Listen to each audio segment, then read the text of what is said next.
স্বরাষ্ট্র মন্ত্রণালয়ের উপদেষ্টা জাহাঙ্গীর আলম সম্প্রতি গাজীপুরে অবস্থিত সরকারি পুলিশ সুপারের কার্যালয় ও হাইওয়ে সার্কেল পরিদর্শন করেছেন। এ সময় তিনি আইন শৃঙ্খলা পরিস্থিতি পর্যালোচনা করেন এবং সংশ্লিষ্ট কর্মকর্তাদের সঙ্গে মত বিনিময় করেন। শালনা হাইওয়ে থানা পরিদর্শনের পূর্বে স্বরাষ্ট্র উপদেষ্টা প্রত্যেক সাংবাদিকদের করোনা ভাইরাস সতর্কতা অবলম্বনে একটি করে মাস্ক বিতরণ করেন। পুলিশ সদস্যদের রান্নাঘর সশরীরে পরিদর্শন করেন এবং প্রতিদিন কত টাকা করে খাওয়া খরচ হয় সে বিষয়েও জানতে চান। মোহাম্মদ হাফিজুর রহমান, গাজীপুর। আমি আপনাদের কাছে অনুরোধ করবো যে আপনারা কোনো লঙ্ঘিত রিপোর্ট দেবেন না, দিলে রিপোর্টটা সম্পূর্ণটা দিবেন। আমি যে কথাটা বলি ওইটা সম্পূর্ণটা বলি। এটা কি আপনারা রাজি আমার সাথে নাকি সময় আর খণ্ডিত রিপোর্ট দেবেন না তো? 2 নাম্বার হলো এখানে পলিথিনের ব্যাপারে আপনাকে লোকজনকে একটু সচেতন করতে হবে। পলিথিনের ব্যবহারটা যেন কোনো অবস্থায় না হয় এই ব্যাপারে আপনাকে জনগণকে সচেতন করতে হবে। 3 নাম্বারে যে আপনাদের কাছে আমি মাছ বিতরণ করলাম, ভাইয়ের আমার অনেকে পকেটে রেখে দিচ্ছে, সেটা পকেটে রেখে নাকে রাখতে হবে, ওতে না করবে। যেহেতু এই যে স্বাস্থ্য এই জন্য আপনি সচেতন সবাইকে করতে হবে, সবাই যেন মাছ ব্যবহার করে।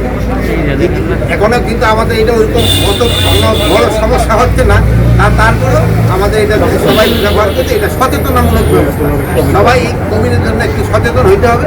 সবাই এই যে একসাথে যে সময় একটু মাস্ক ব্যবহার করে।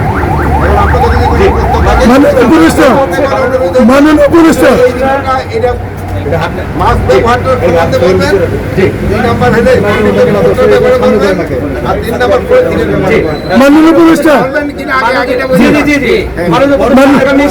আগামীকালকে হচ্ছে প্রধান উপদেষ্টার সাথে তারেক রহমানের একটা বৈঠক রয়েছে।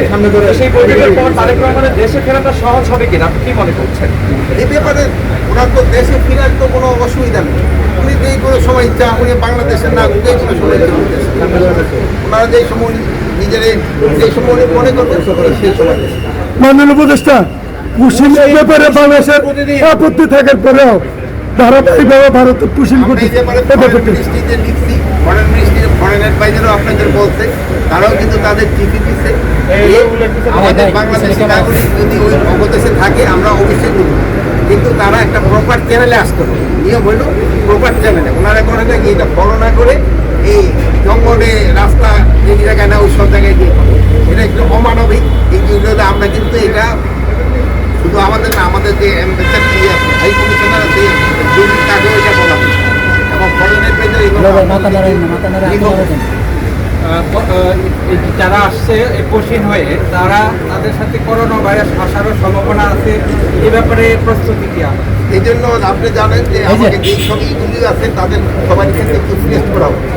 যেমন আমরা কিন্তু এখন এয়ারপোর্ট, তারপরে ল্যান্ডপোর্ট এগুলির ক্ষেত্রে কিন্তু একটু সচেতনতা বৃদ্ধি করার জন্য বলা। এই জন্য আগে কিন্তু নিজেকে আপনাকে সচেতন হয়েছে। আপনারা তার সম্বন্ধে জিজ্ঞেস করতেছেন, কিন্তু আপনারা কেউ নিজেরা মাস্ক করে নেবেন, অন্যরা বলতেছেন, আপনারা নিজেরা করবেন, অন্যরা বলবেন।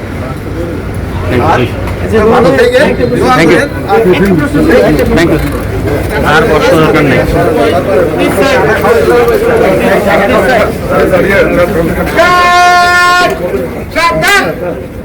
সকালে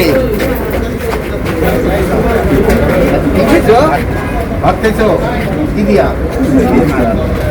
ডিমা ভালো করতা। সারাদিন 3 টাকা নেয়?